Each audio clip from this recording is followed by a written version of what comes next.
Good evening ma'am. Good evening everyone. Screen visible है सब लोगों को? Yes yes ma'am. ओके, कैसे हो आप सब? मैम ठीक है। ओके,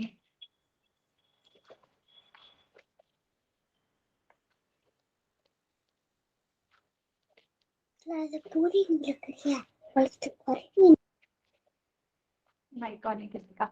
ओके, आपको जो असाइनमेंट्स मैंने ग्रुप में भेजी थी ना, आपने कहा था कि क्वेश्चंस करने के लिए हमें और चाहिए, तो वो ग्रुप में भी है एज वेल, वो मैंने ऐप पे भी अपलोड कर दिए हैं। ठीक है, तो आप वहां से भी देख सकते हो, आंसर्स उनके साथ ही है। एक क्वेश्चन किसी ने मेरे से डिस्कस किया था जिसमें स्ट्रक्चर बनाना था, तो पहले वाले आंसर में मैंने कार्बन की चेन कम रखी है, ऑक्टेन है, मैंने हेप्टेन वाला बनाया है। तो इतनी Yes, छोटी अगर छोटी सी अगर कोई मिस्टेक होगी तो वो आप खुद भी देख लेना। फिर भी अगर डाउट रहेगा कि ऐसा आंसर दिया है बट ऐसा नहीं होना चाहिए तो मेरे से डिस्कस कर लेना। ठीक है, चलिए अब नेक्स्ट जो हमें करना है, लास्ट हमने इनेंशियोमर और डायस्टेरियोमर तक किया था। मैम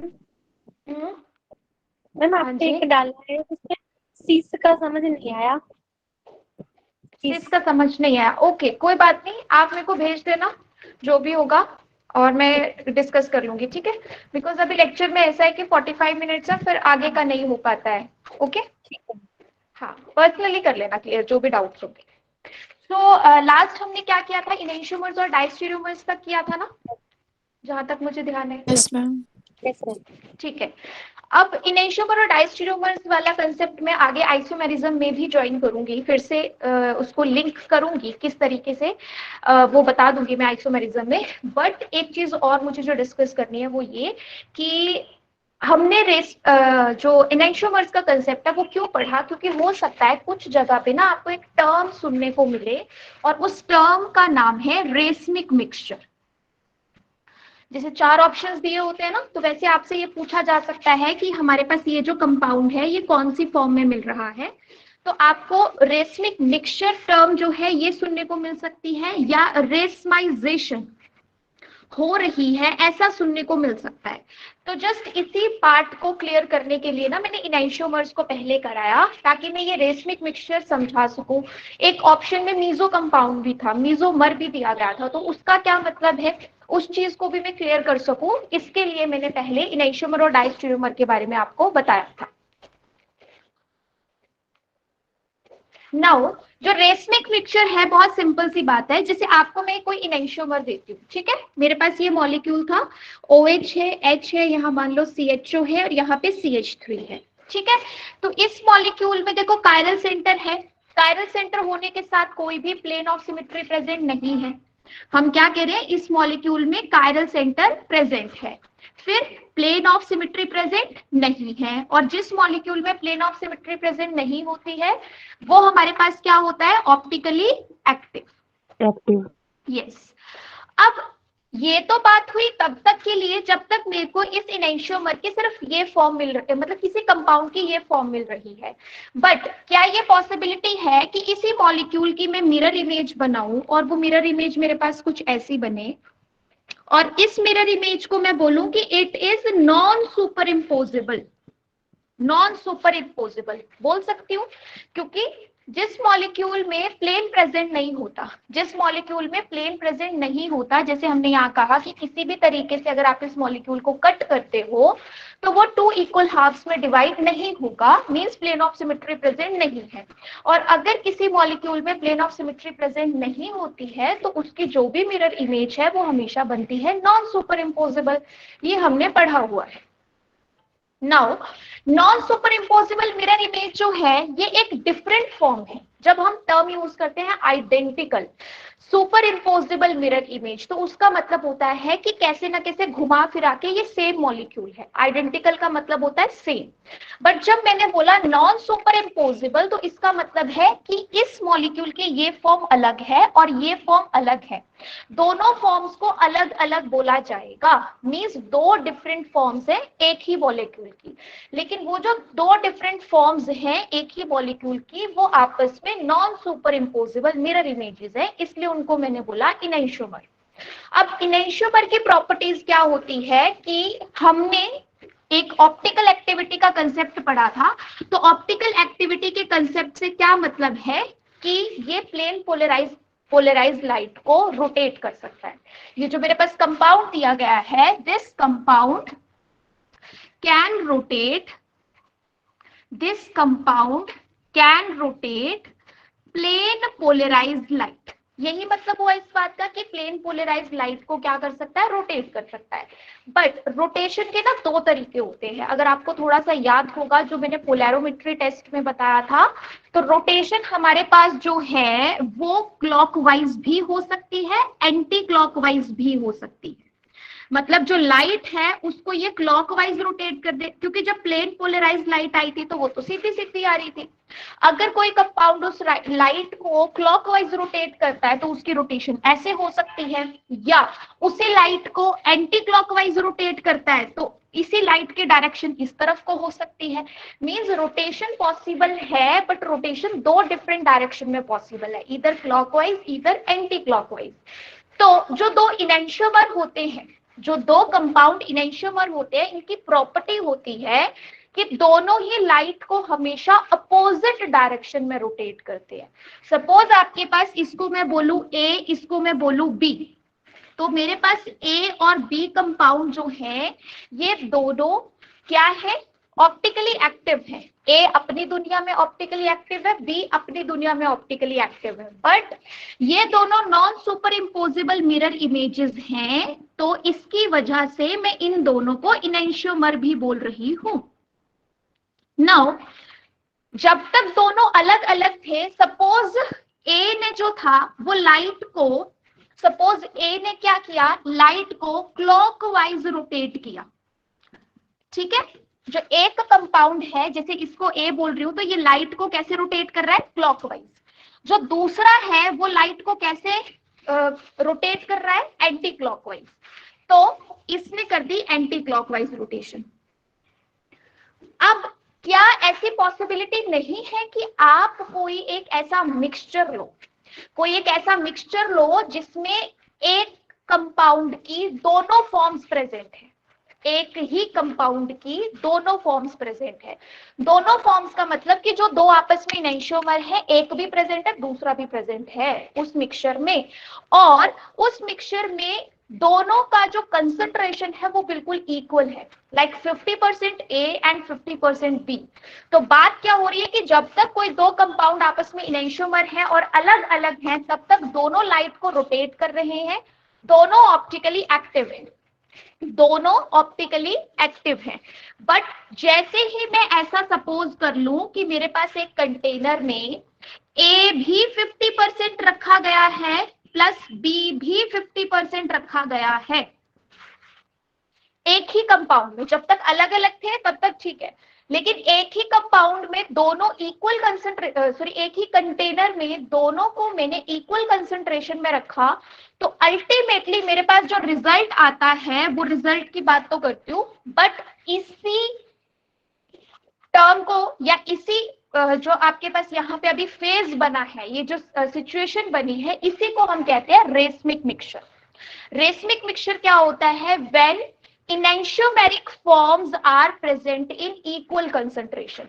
जब किसी एक ही मॉलिक्यूल की जो इनेंशियोमेरिक फॉर्म है वो दोनों फॉर्म्स इक्वल कंसंट्रेशन में प्रेजेंट है, तो उसको हम कहते हैं racemic mixture. And racemic mixture is always optically inactive.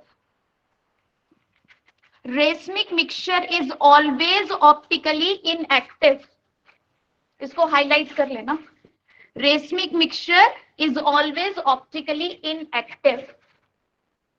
अब ये है क्या, देखो बहुत सिंपल सा कंसेप्ट है। आपने 10 लोगों को दिन में लगाया कि एक दीवार खड़ी करनी है, 10 लोग लगे रहे पूरी मेहनत से, उन्होंने एक दीवार खड़ी करी, ठीक है। लेकिन रात को क्या होता है, 10 लोग कहीं और से आते हैं, उस दीवार को गिरा देते हैं। जब आप सुबह देखोगे नेट रिजल्ट विल बी 0। तो यहाँ पे क्या हुआ है, यहाँ पे यही चीज तो हुई कि जब तक ये दोनों मॉलिक्यूल अलग अलग अपनी दुनिया में थे, दोनों लाइट को रोटेट कर रहे थे। हाँ, एक क्लॉकवाइज कर रहा था तो दूसरा एंटी क्लॉकवाइज कर रहा था।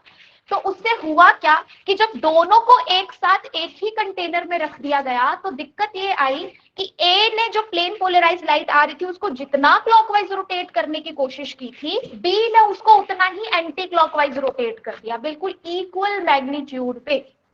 अब किसी ने लाइट सीधी सीधी आ रही है उसको बस इतना रोटेट किया, अब जो दूसरे मॉलिक्यूल थे इक्वल कंसंट्रेशन के उन्होंने वापस उसको एंटी क्लॉकवाइज रोटेट कर दिया। तो लाइट जो थी जैसे आई थी प्लेन पोलराइज होके बिल्कुल वैसे ही निकल जाएगी या नहीं?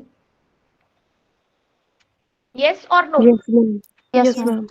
ठीक है, तो इट मींस कि जितना काम इसने इसको लाइट को क्लॉकवाइज रोटेट करने में किया, इसने उतना ही इसको एंटी क्लॉकवाइज करने में किया और नेट रिजल्ट आ गया हमारे पास 0। तो इसी को रेसमिक मिक्सचर कहते हैं। और अगर आप कहीं पे रेसमिक मिक्सचर टर्म पढ़ते हो तो मेक श्योर कि आपको बिल्कुल क्लैरिटी हो कि रेसमिक मिक्सचर में दो इनैंशियोमर, दो कंपाउंड जो आपस में इनैंशियोमर हैं, दोनों इक्वल कंसंट्रेशन में लिए गए हैं, 50% ए 50% बी। हंस प्रिया ठाकुर ने हैंड रेज किया है, कुछ कहना है? नहीं, जल्दी से हो गया, चलो ठीक है। तो हमारे पास यहाँ पे क्या कहा गया कि 50% ए 50% बी अगर हमने लिया है, मींस इक्वल कंसंट्रेशन ली है, तो उससे ये होता है कि जो कंपाउंड है जितना कंसंट्रेशन क्लॉकवाइज कर रहा है उतना ही कंसंट्रेशन एंटी क्लॉकवाइज कर रहा है और नेट रिजल्ट हो जाता है 0, जिसकी वजह से हम हमेशा ये मान के चलते हैं कि जब रेसमिक मिक्सचर लिया जाएगा तो वो ऑप्टिकली इनएक्टिव होगा। ठीक है, बट यहाँ पे हमारे पास एक और कंसेप्ट बन सकता है कि अगर हमने दो ए और बी हमारे पास प्रेजेंट थे, उनको हमने लिया इक्वल कंसंट्रेशन में लाइक ए को भी 50% बी को भी 50%, तो हमारे पास ये हो गया रेसमिक मिक्सचर। और रेसमिक मिक्सचर मेरे पास क्या हो गया? Optically inactive. बट ऐसे भी तो पॉसिबिलिटी है कि मैं दोनों की कंसंट्रेशन अलग अलग लूं, जरूरी थोड़ी मुझे 50-50 लेनी है। मेरे पास ये पॉसिबिलिटी भी तो है कि ए को मान लो मैं 80% ले लूं और बी को मैं सिर्फ 20% लूं।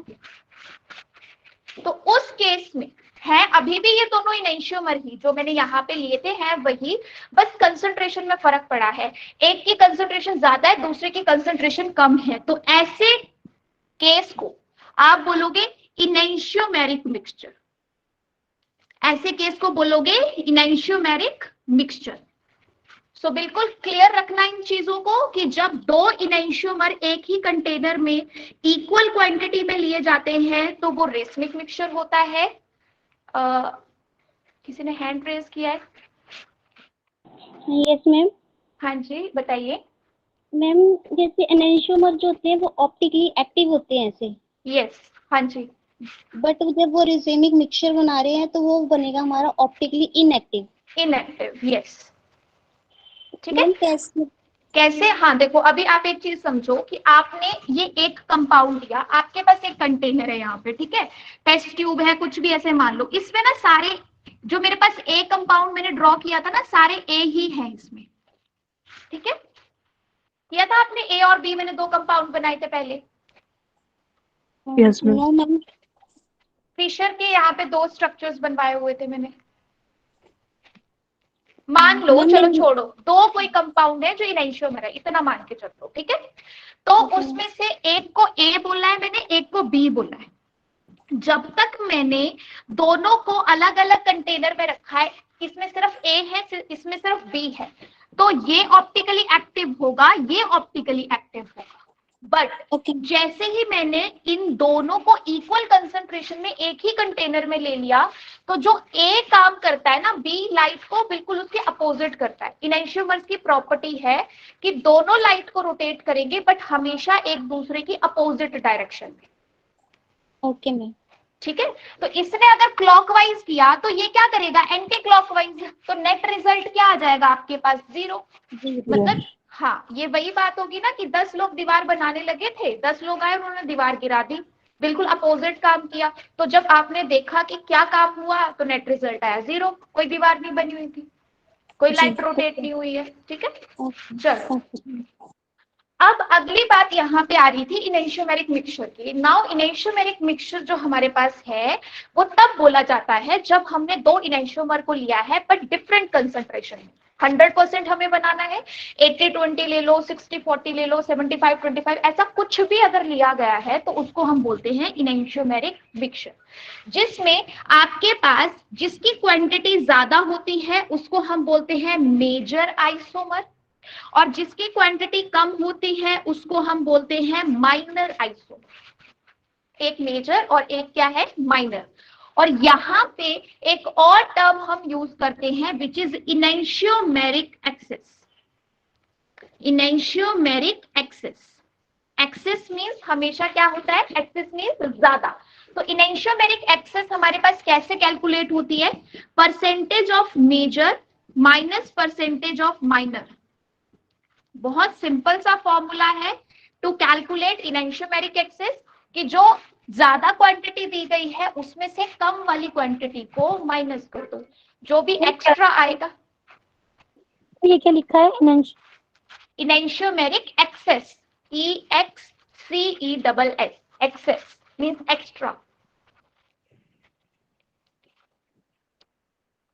ठीक है, percentage of major minus percentage of minor. जैसे मैंने आपको ये एग्जांपल दिया है तो यहाँ पे मेरे पास क्या आएगा, 80 minus 20 means 60% इनैंशियोमेरिक access.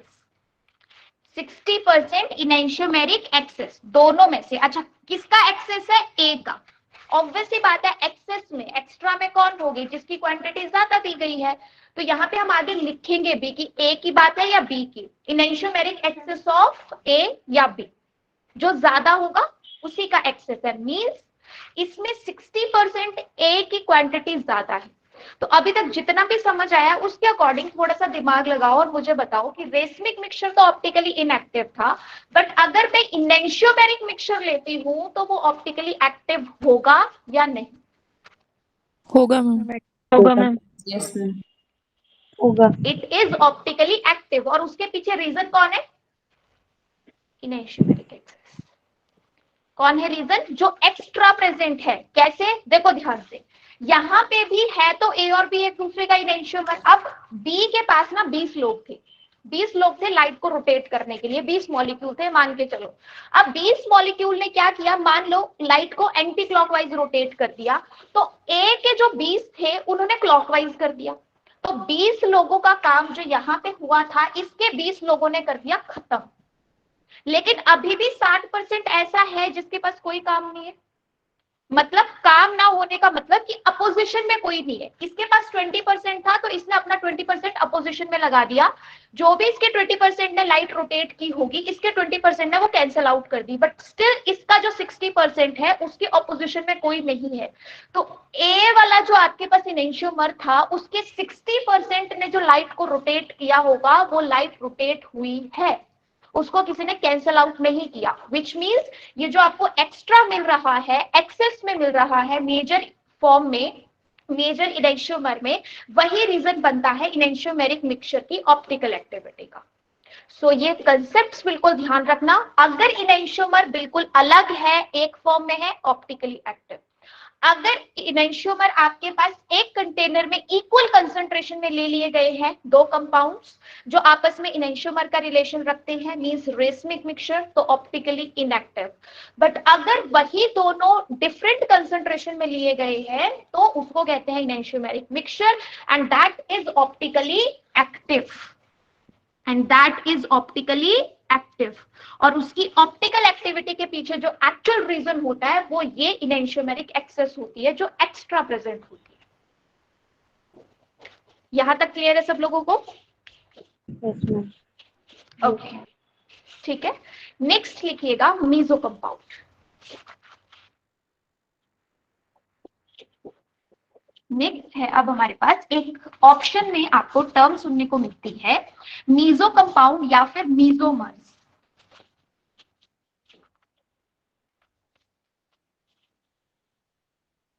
Meso compound या फिर मीजोमर्स।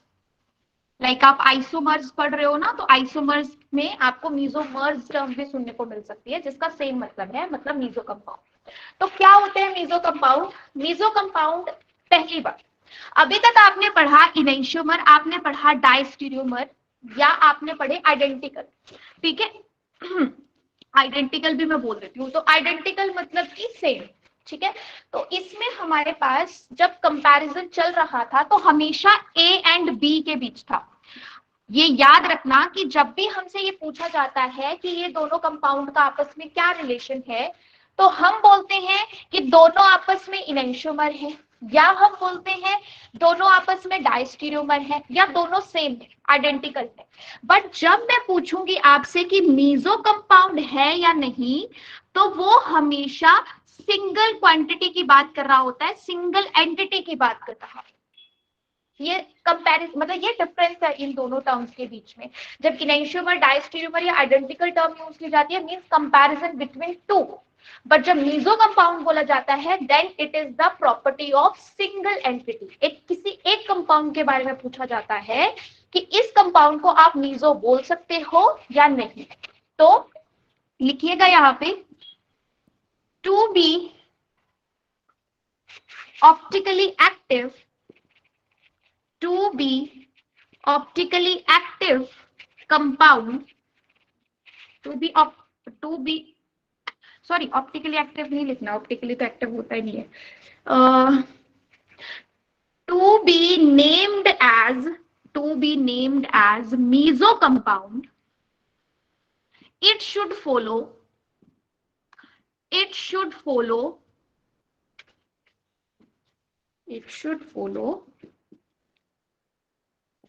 the two conditions mentioned below.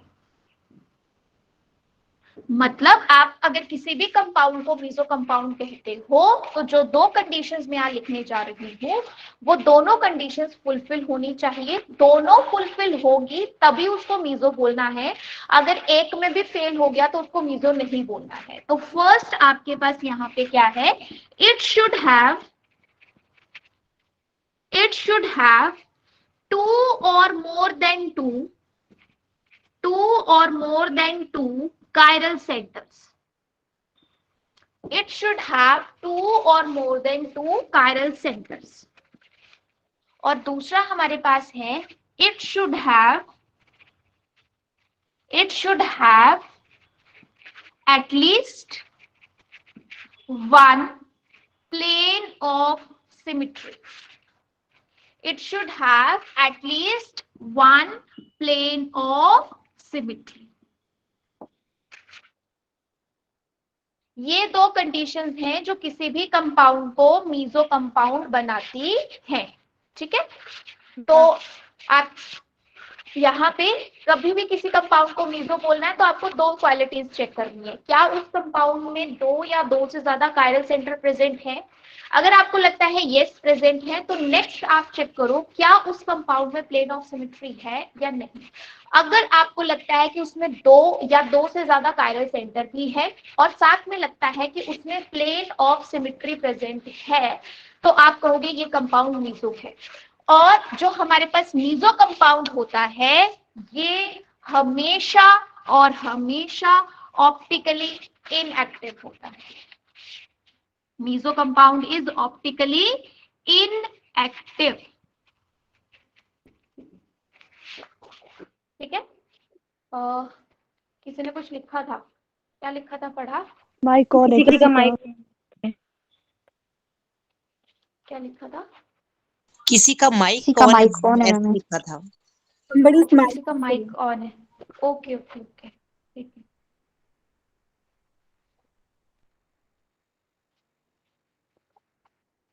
Actually इसमें ऐसा होता है ना कि पार्टिसिपेंट्स भी आपके 60-70 के बीच रहते हैं, तो वो सारा नंबर देखना पड़ता है कि किसका ऑन है, इसलिए यहाँ तक इसकी तरफ तो ध्यान नहीं जाता, तो आप लोग भी इस तरफ ध्यान दे दिया करो। चलो ठीक है, ऑप्टिकली इनएक्टिव है, एग्जांपल करते हैं, ज्यादा क्लियर हो जाएगा कि मीजो किसको बोला जा रहा है। कंडीशंस आपको समझ आ गई है। हाँ, आपको ऐसा लगता है कि दो कायरल सेंटर है बट प्लेन नहीं है, मीजो नहीं होगा। आपको लगता है प्लेन ऑफ सिमेट्री है बट दो कायरल सेंटर नहीं है, मीजो नहीं होगा। Means both conditions both conditions should be fulfilled. इस बात को अच्छे से दिमाग में बैठाना, दोनों में से एक भी प्रेजेंट नहीं होगी तो आप उसको मीजो नहीं कह सकते।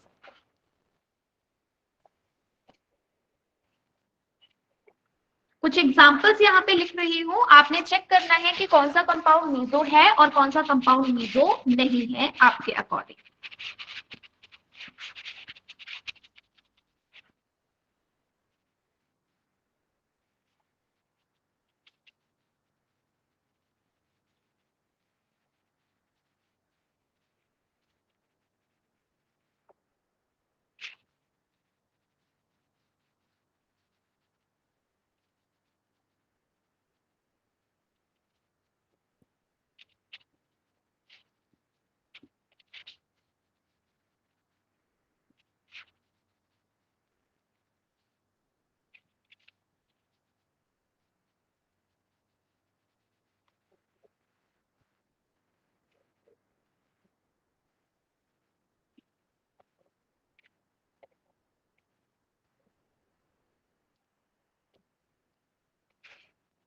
चार कंपाउंड दिए हैं, चारों को सही से नोट करो, चेक करो किसमें होना चाहिए किसमें नहीं होना चाहिए।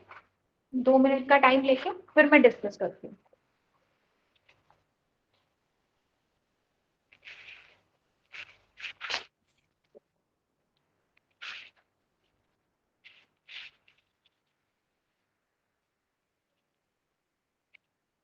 मैम फोर्थ में नीचे क्या लिखा हुआ है दिख नहीं रहा है। फोर्थ में अच्छा COH लिखा हुआ है, एक मिनट।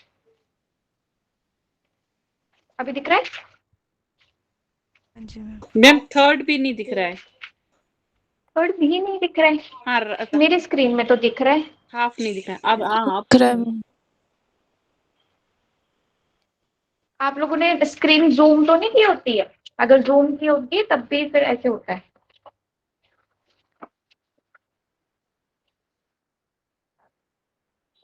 ठीक है, चलो स्टार्ट करते हैं। आप अपने आंसर्स अपने पास रखो जो भी आपके सॉल्व हुए हैं, और मैं यहाँ पे बताती चलूंगी तो चेक कर लेना कि कौन सा सही है कौन सा नहीं है। तो जो फर्स्ट कंपाउंड है, अगर उसमें मैं कायरल सेंटर ढूंढूं तो यस, इस पोजीशन पे कायरल सेंटर है और इस पोजीशन पे भी कायरल सेंटर है। क्यों? क्योंकि इस कार्बन को HOH CHO और ये पूरा बॉन्ड इस तरफ को डिफरेंट मिल रहा है।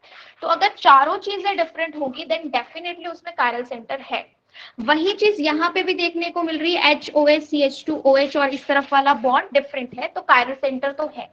बट अगर मैं इस मॉलिक्यूल को ऐसे डिवाइड करने की कोशिश करती हूं तो मुझे प्लेन ऑफ सिमेट्री नहीं मिलेगी। Plane of symmetry is absent. क्यों एब्सेंट है? क्योंकि नो डाउट यहाँ पे OH को OH की रिफ्लेक्शन मिल रही है, H को H की रिफ्लेक्शन मिल रही है, बट जो CHO एल्डिहाइड है यहाँ पे CH2OH है, एल्कोहल है। तो CHO प्रेजेंट है तो यहाँ पे CHO चाहिए, यहाँ CH2OH था तो यहाँ पे CH2OH चाहिए था, बिल्कुल इक्वल, जो नहीं हुआ। मीन्स प्लेन ऑफ सिमेट्री नहीं है, तो फर्स्ट को मैं मीजो नहीं कह सकती। दूसरे क्वेश्चन पे आते हैं। तो दूसरे क्वेश्चन में भी सेम वही था कि इस मॉलिक्यूल में इस कार्बन पे भी कायरल सेंटर था। अगर यहाँ पे देखो तो यहाँ पे भी कायरल सेंटर प्रेजेंट है क्योंकि चारों चीजें डिफरेंट है। और वही बात फिर आगे कि मैं इस मॉलिक्यूल को ऐसे कट करने की कोशिश कर रही हूं तो प्लेन ऑफ सिमेट्री इसमें है एब्सेंट। मींस एक चीज मिल रही है दूसरी नहीं मिल रही। कायरल सेंटर 2 मिल गए, 2 होने चाहिए या 2 से ज्यादा होने चाहिए, वो तो मिल गए, लेकिन प्लेन ऑफ सिमेट्री नहीं है। क्यों? क्योंकि OH के सामने OH चाहिए या H के सामने H चाहिए था, क्लोरीन के सामने क्लोरीन चाहिए था, जो नहीं था। तो इट मींस सारा पार्ट इक्वल नहीं हुआ, और अगर प्लेन ऑफ सिमेट्री प्रेजेंट नहीं है तो मीजो नहीं। थर्ड मॉलिक्यूल पे क्या हमारे पास कायरल सेंटर प्रेजेंट है, और अगर है तो कितने कायरल सेंटर प्रेजेंट है?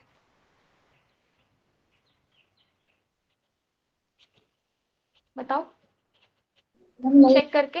No ma'am. कोई कायरल सेंटर नहीं है? 2 है।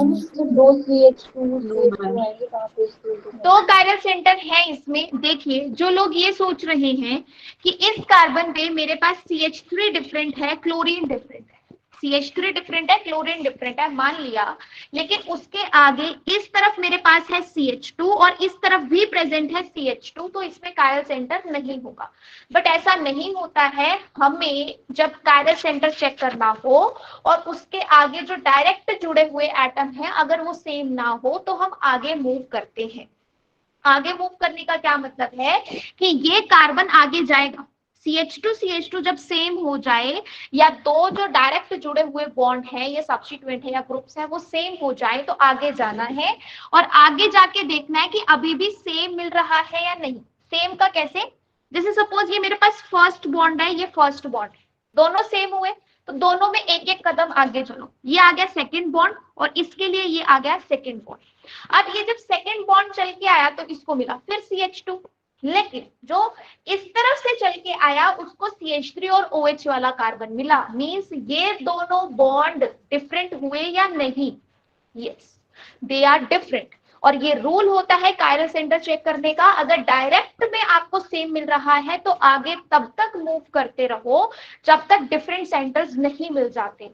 अगर वो कायरल सेंटर होगा तो कहीं ना कहीं बिल्कुल इक्वल डिस्टेंस चलने पे आपको डिफरेंस मिलेगा, और अगर उसमें कायरल नहीं हुआ तो आपको डिफरेंस नहीं मिलेगा। इट मींस ये भी कायरल है और ये भी कायरल है।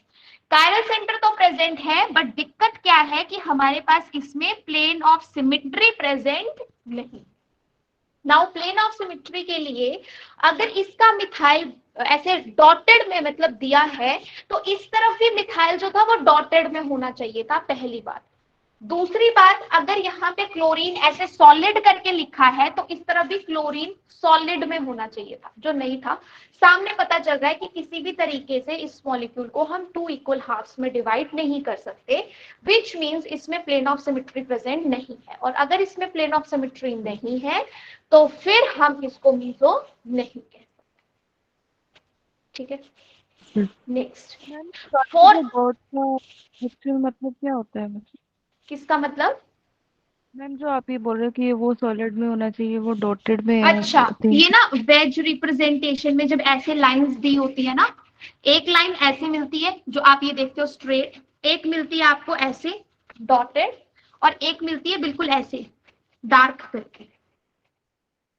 ठीक है, तो ये तरीका होता है दिखाने का हमारे पास, तो इनको ही मैंने डिफरेंट बोला है। एक्चुअल में हम ये जो रिप्रेजेंटेशन है ये यूज करते हैं किसी भी मॉलिक्यूल की 3D रिप्रेजेंटेशन बताने के लिए। नाउ 3D रिप्रेजेंटेशन कैसे, आप सपोज किसी इंसान से मिलना चाहते हो लेकिन अभी तक मिले नहीं हो, आपने उसके सिर्फ फोटोग्राफ देखी। अब वो फोटोग्राफ क्या है, उसका 2D स्ट्रक्चर। जब आप उससे लाइव मिलके आओगे तो वो उसकी है एक 3D में एग्जिस्टेंस की, तीनों डायमेंशन में वो कैसे रहता है, कैसे एग्जिस्ट करता है, तो देयर इज डिफरेंस। तो जब मॉलिक्यूल्स की बात होती है तो मॉलिक्यूल्स का भी सेम ऐसे है कि वो स्पेस में जब एग्जिस्ट करते हैं तो उनकी भी कोई एक अपनी छवि होती है। अब उस छवि को जब हम व्हाइट बोर्ड पे या नोटबुक पे, पेपर पे जो एक 2D सरफेस है उस पर रिप्रेजेंट करते हैं तो हमें कुछ टूल्स की जरूरत पड़ती है, और ये वही टूल्स है। मान लो किसी मॉलिक्यूल को आप टेट्राहेड्रल में ऐसे सपोज करके चल रहे हो इस तरीके से, ठीक है, कि ऐसे कोई टेट्राहेड्रल मॉलिक्यूल है जो 3D में कुछ ऐसा दिखेगा। ठीक है, and if you are the observer, तो मैं क्या कहूंगी, दिस सब्स्टिट्यूएंट, सपोज यहाँ क्लोरीन है, ब्रोमीन है, कुछ भी अगर आप देख रहे हो तो मैं कहूंगी ये है टूवर्ड्स द ऑब्जर्वर, मतलब आपकी तरफ। अब इसको मैं बोलूंगी अवे फ्रॉम द ऑब्जर्वर क्योंकि आपसे ये दूर है, और ये चीज आ जाती है ऑन द प्लेन। तो ये जो मेरे पास वेज रिप्रेजेंटेशन है, वेज रिप्रेजेंटेशन में यही टर्म्स यूज होती है। जो ऑन द प्लेन होता है, जो ऑन द प्लेन होता है उसको मैं शो करती हूं हमेशा स्ट्रेट लाइन से। स्ट्रेट लाइन जो मेरे pass away from the observer होता है उसको शो किया जाता है डॉटेड से, अवे फ्रॉम द ऑब्जर्वर। और जो सॉलिड लाइन है इसका मतलब होता है टूवर्ड्स द ऑब्जर्वर। ठीक है, चलो सो ये थोड़ा सा एक्स्ट्रा आपके नॉलेज में मैंने ऐड कर दिया। एग्जांपल नंबर 4 पे आते हैं। फोर्थ एग्जांपल में हमारे पास कायरल सेंटर प्रेजेंट है। यस, यहाँ पे भी कायरल सेंटर है, यहाँ पे भी कायरल सेंटर है। और अगर मैं इस मॉलिक्यूल को 2 इक्वल हाफ्स में डिवाइड करना चाहूँ so that is also possible. Plane of symmetry हो जाएगा। यस, इसमें प्लेन ऑफ सिमेट्री ऐसे प्रेजेंट है। अगर आप इस मॉलिक्यूल को ऐसे कट करते हो तो बिल्कुल 2 बराबर हिस्से बन रहे हैं। मींस फोर्थ कंपाउंड हमारे पास ऐसा है जिसमें 2 कायरल सेंटर्स भी प्रेजेंट है, as well as plane of symmetry भी प्रेजेंट है। और जब हमारे पास दोनों कंडीशंस फुलफिल होंगी तभी हम इसको बोलेंगे ऑप्टिकली एक्टिव नहीं, मीजो कंपाउंड।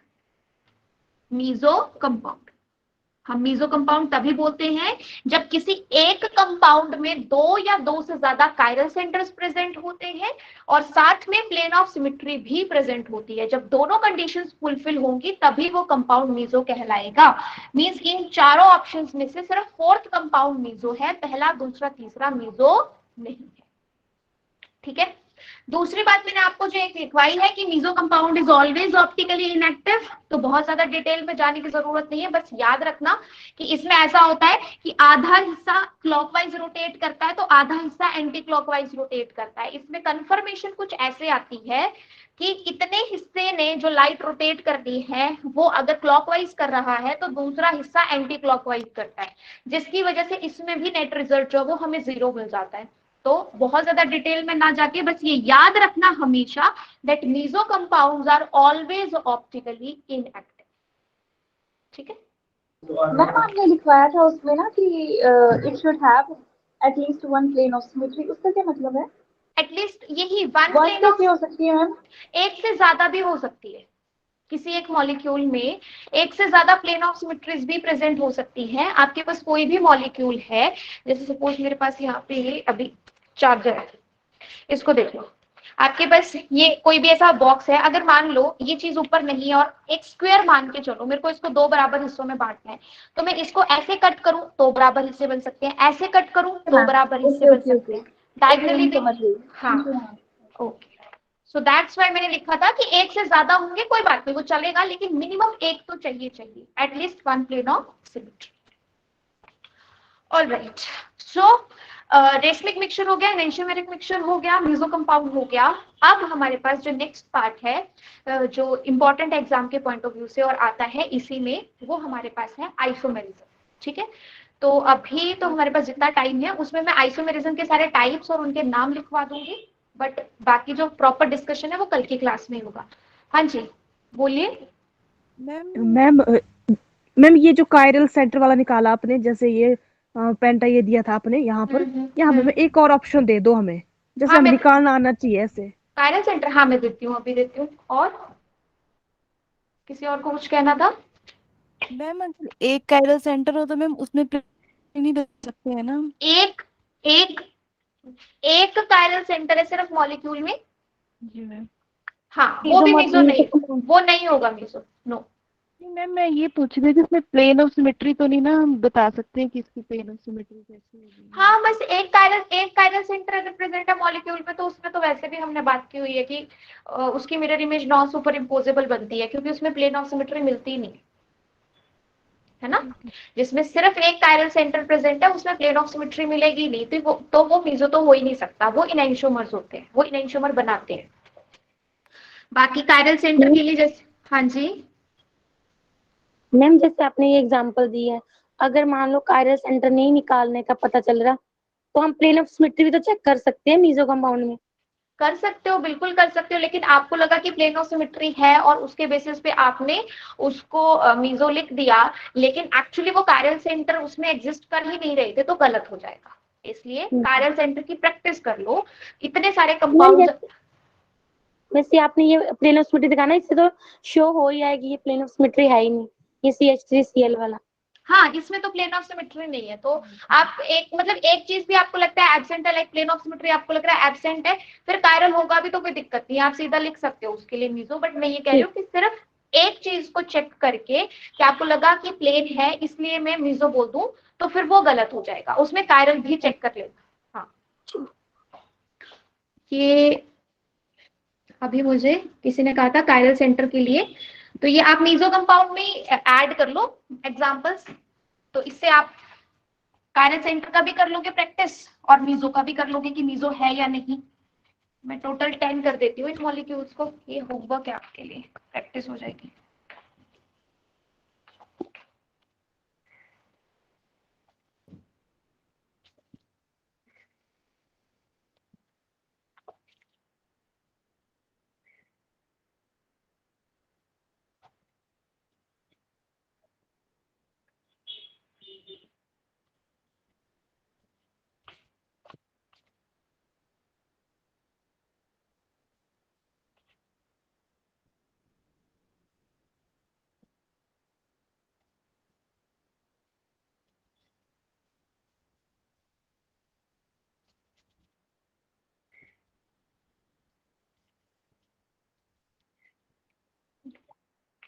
ठीक है, 5 6 7 8 9 10 चेक करना है which one is meso,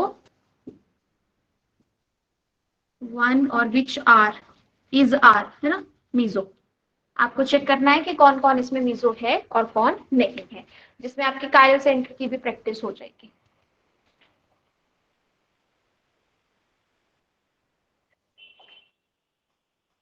note कर लोगे तो बता देना। मैम हाँ जी, तो आपने 5th एग्जांपल दिए जहाँ पे OH है, तो इसको ये क्या बोलते हैं, टुवर्ड्स द ऑब्जर्वर होगा। सिक्स्थ में, अच्छा फर्स्ट में, हाँ जी हाँ जी। कई बार ना हम इसको डार्क ना करके बस ऐसे लिख देते हैं, ये 2 वर्ड्स ही है, ये भी हाँ 2 वर्ड्स है।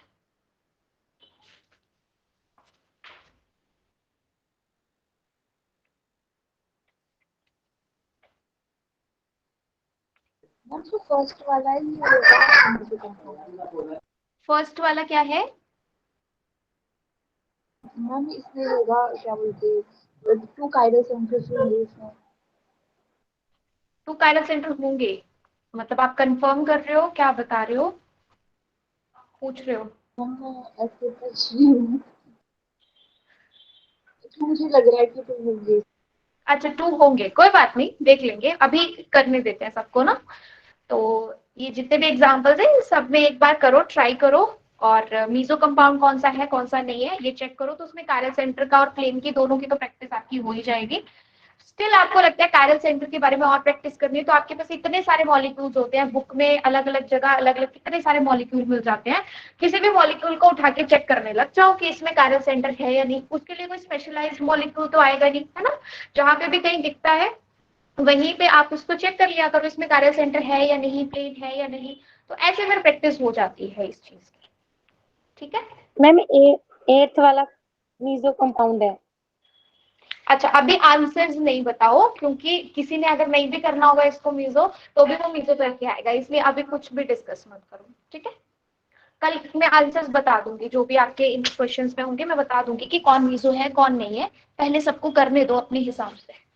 2 से ज्यादा भी हो सकते हैं कायरल सेंटर, हाँ जी बिल्कुल, 2 से ज्यादा भी हो सकते हैं, तब भी मिनिमम 2 मीजो है। चाहिए। हाँ ओके मिनिमम 2 चाहिए, 2 से ज्यादा है तो भी हो सकता है, और प्लेन ऑफ सिमेट्री 1 चाहिए मिनिमम, 1 से ज्यादा है तो भी हो सकता है। ठीक है, चलिए, तो नेक्स्ट टॉपिक मुझे स्टार्ट करवाना है, लेकिन आइसोमेरिज्म रहेगा, बट मेरे को ये है कि एक साथ ही करें तो ज्यादा बेहतर है। थोड़ा बहुत बस इसका नाम नाम लिख लेते हैं, बाकी सारा डिटेल कल करेंगे। ठीक है, हेडिंग दे दो आइसोमेरिज्म।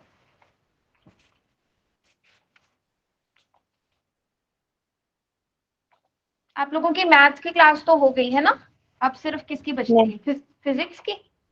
Yes ma'am. ओके, वैसे आप सब लोग 3 बजे फ्री होते हो?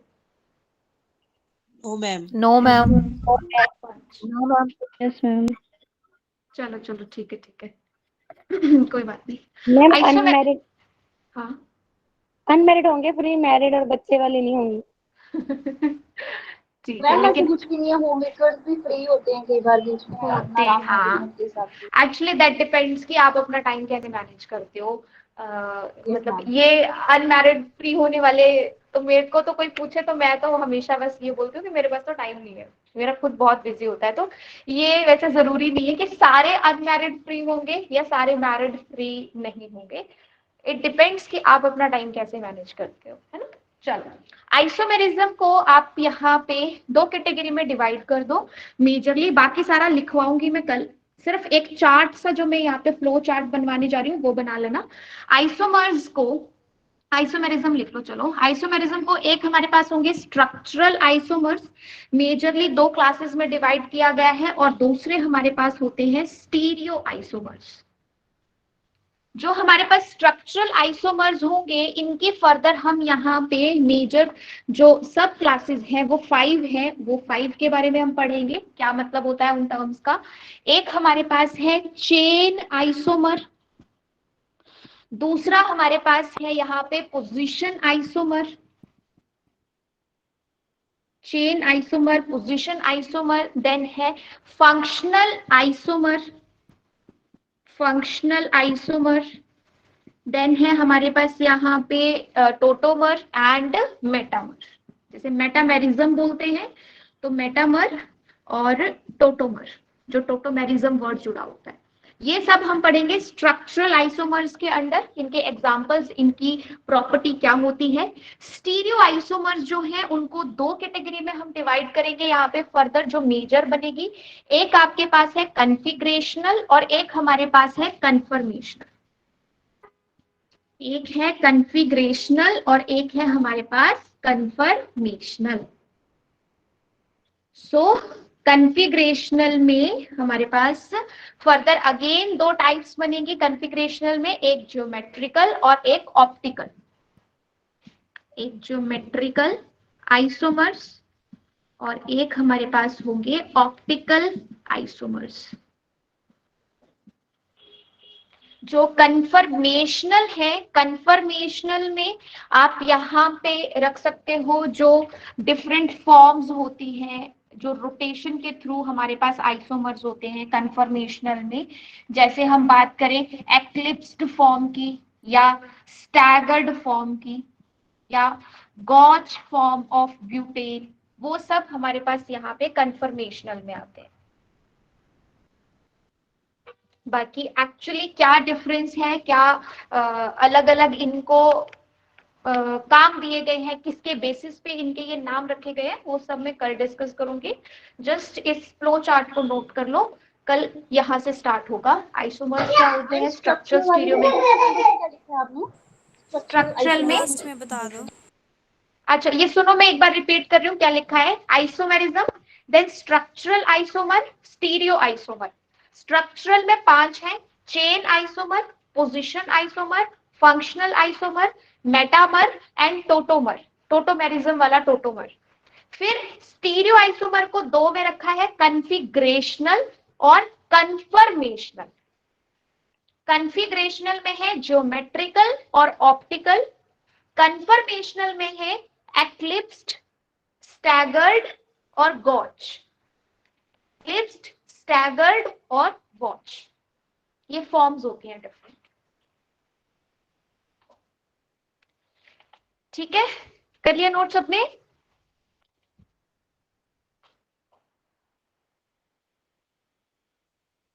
Yes ma'am. Are you done? Okay, चलिए ठीक है, फिर आज की क्लास में इतना ही है, बाकी मिलते हैं कल। किसी को कोई डाउट वगैरह? No ma'am. नहीं है, चलिए मैम ठीक है। हाँ जी, मेरा सिलेबस रिलेटेड नहीं है मैम, एक्चुअली हमारा जून से हो गया है स्टार्ट क्लासेस, तो फिर हमें 4 मंथ के लिए बोला गया था, तो फिर क्या हमारी क्लासेस बंद कर दी जाएगी या कंटिन्यू रहेगा? नहीं नहीं नहीं, आपका सिलेबस कंप्लीट होगा। जब तक आपका सिलेबस नहीं हुआ आपको ऐसे नहीं छोड़ेंगे। हाँ जी, मैं वही बोल रही हूँ। मैं अभी तो हाँ, बायोलॉजी हमारा बहुत टीसीपी ज्यादा का है। फॉर्म कब तक निकल सकता है? हाँ मैं बताती हूँ। आपका देखो ऐसा है कि डिजाइन किया गया था कि लाइक 4 मंथ का आपका रहेगा, बट क्योंकि बीच में क्लासेस आपकी थोड़ी बहुत ऊपर नीचे होती रहती हैं, थोड़ा मतलब वो स्केड्यूल में चेंजेस आते रहते हैं, तो जैसा प्लान था हमेशा चीजें वैसे चलती नहीं है, थोड़ा बहुत तो फ्लेक्सिबिलिटी रखनी पड़ती है। तो आप ये सोच के चलो जब तक आपका सिलेबस नहीं होता आपका कोर्स चलेगा, आपका पूरा सिलेबस मैम तो हमारा एग्जाम कब तक होएगा? एग्जाम अगर मैं फ्रेंकली बताऊं तो मुझे बहुत कम चांसेस लग रहे हैं इलेक्शन से पहले होने के। मैम जनवरी फरवरी तक होएगा ना? हाँ जी, जनवरी फरवरी तक लग रहा है ना? हाँ मतलब लाइक आफ्टर इलेक्शंस के मुझे ज्यादा लग रहे हैं, बिकॉज अभी तक अगर आप हिस्ट्री देखो एचपी गवर्नमेंट की, तो उसमें इतने हाइपर एक्टिव होके इन्होंने कभी भी एग्जाम्स करवाए नहीं है। कोई करवाए होंगे तो अलग बात है, बट बहुत मतलब मेजरली अगर देखा जाए तो ढील देके ही करवाते हैं। ठीक है, तो इस हिसाब से मुझे लग नहीं रहा है कि अभी तक इतनी जल्दी हो जाएगा। बाकी ये हो सकता है कि आपकी पोस्ट निकल जाए, नोटिफिकेशन आ जाएगी, उसके चांसेस है कि वो इलेक्शन से पहले हो जाएगा, बट एग्जाम के जो मुझे मैक्सिमम चांसेस लग रहे हैं वो आफ्टर इलेक्शन लग रहे हैं। एक्चुअली कोड ऑफ कंडक्ट लगने वाला है ना, फिर तो निकलेगा ही नहीं एग्जाम। हाँ ये है, बट कोड ऑफ कंडक्ट लगने से पहले हो सकता है, जैसे पंजाब में एक बार हुआ था, कोड ऑफ कंडक्ट लगने से 1 घंटा पहले उन्होंने पोस्ट्स निकाल दी थी। तो वैसी हाँ जी। पॉसिबिलिटी है कि आपकी नोटिफिकेशन आ जाए, पोस्ट्स आ जाए, उसकी मतलब मेरे को चांसेस बहुत लग रहे हैं कि वो आएंगी, बट एग्जाम के मेरे को आफ्टर इलेक्शन लग रहे हैं ज्यादा।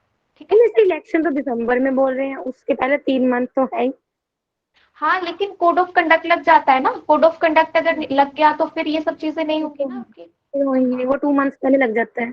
यस, ये है। ठीक है, बाकी स्टिल आप ऐसे बिल्कुल रिलैक्स मत हो जाना, जो आपने एक मतलब प्रण लिया है अपनी प्रिपरेशन का उसको बिल्कुल कंसिस्टेंटली करते रहना, बिकॉज जितना आप पहले से तैयारी रखोगे, जितने आप एफर्ट्स अच्छे रखोगे, रिवीजन मैम अच्छा होगा, हम टाइम लोगों ज्यादा को होगा, तो पेपर में आप बहुत अच्छे से कर पाओगे। हाँ जी, मैम मैं क्लासेस देख रही थी, जब मैंने ज्वाइन किया था ना तो मुझे बोला था कि अगस्त में बैठी हुई हैं, जबकि मैं क्लासेस देख रही हूँ तो वो मई से शुरू है।